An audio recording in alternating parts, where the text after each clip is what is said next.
In a well-functioning dementia unit, dementia residents can and do make friendships, especially those that are settled and supported. They make friendships in a platonic group friendship sense. Some do make best friends. The occasional females and males make best friends, but most people just link in with the group friendship, especially at activities. And that takes up a lot of the day in dementia units. People are sitting by each other and involved in the group activities right after breakfast, right through to the evening. So if there can be that platonic group friendship with the people in the group, exchanges of smiles, the odd comment, allowing people and wanting people to sit by you, being included in the group, being asked over to the group, all of that goes towards creating those platonic, warm, friendly feelings, which enables people in dementia units to settle and feel, and not just feel, but be part of the group.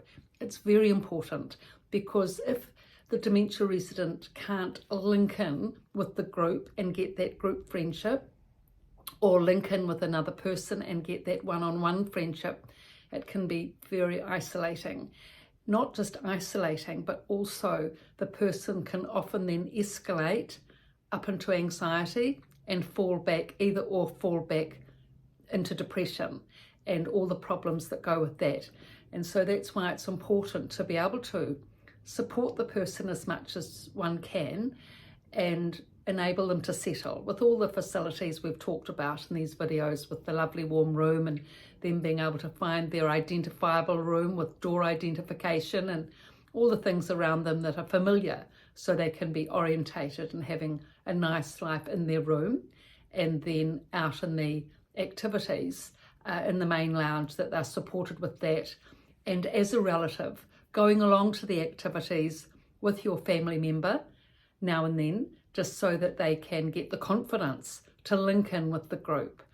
And if you, with your conversational, friendly style with the dementia residents and staff, can have that easy, friendly patter alongside your mother, then she's going to be seen in a better light, in the sense that she's not shut down and shut off, that she has a friendly daughter, and that indeed, if you're friendly, she's likely to be friendly if they befriend her.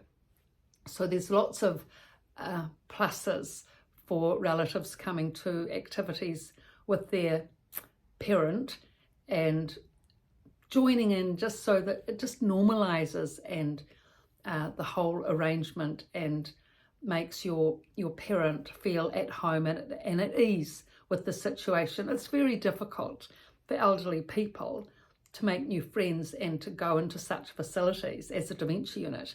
Firstly, to orientate. Secondly, to know the staff. Thirdly, to know what's going on, where they live, what's happening, when and if are they going home, and you explaining to them the situation. And then needing to make friends. It's a big leap. So many steps they have to go through.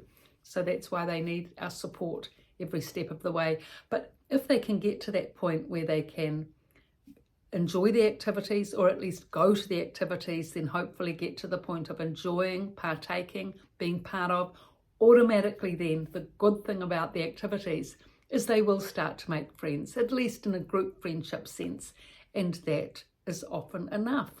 In fact, most dementia residents actually, group friendship, they might have 18 friends. They don't really have one special friend. Some of the school teachers especially seem to befriend each other. Sometimes other women will, one-on-one, but it's actually the friendships within the group that are really the big factor. And those people that make good friends, very good friends, best friends within the group, they often tend to be a lot more generous with their time and energy than others. Now, in terms of men and friendship and the team effort and this platonic friendship in dementia units and how that all works, men and women having different styles, of course, with everything, including same scenario in dementia units, it's very different. Now, with men, there was one man, of course, the men meet and greet each morning. I've talked about that. They're very into saying good morning and, reassuring all the women in the morning after breakfast and befriending them in that way. Some of the men go to more lengths in terms of being part of the team. And there was one man at the unit that I worked at, and he was such a special person, actually. He was so considerate. He actually, when he first came to the unit, he was really depressed, really more depressed than stressed. He was just, did not want to be there, couldn't see the point, didn't fit in, didn't like it, just, yeah, he was at very low ebb. But he managed to build himself back, amazingly, with the support of his wife and his son, who was also very good to him. Bedroom set up beautifully, warm, comfortable, lots of outings, lots of walks outside, lots of discussions with his wife and son, who must have explained things well, because he finally did come out of that depression and started to link in with the group.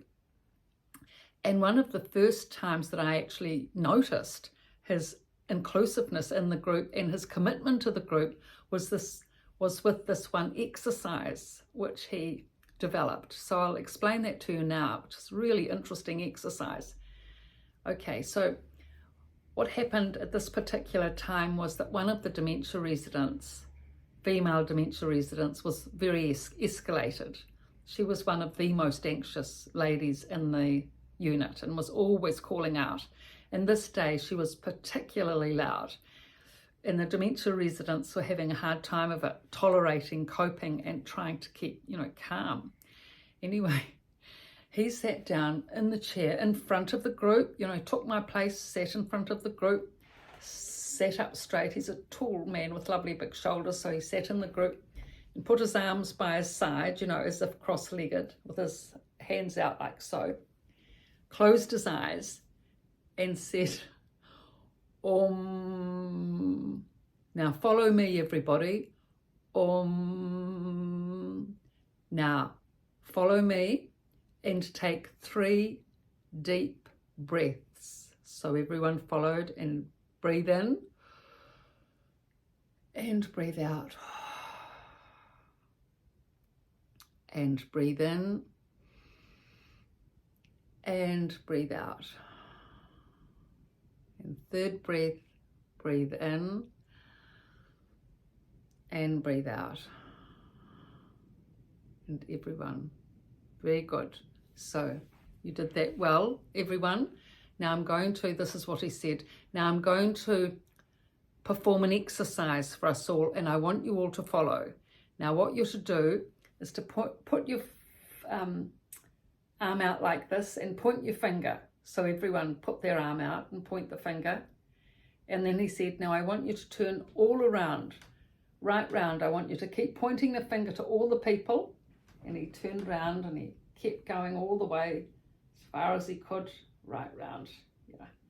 And then he said, and now go the other way as far as you can. All the people that you can see, point your finger to them, right round, point your finger. So everyone did that little exercise of pointing their finger to all the people.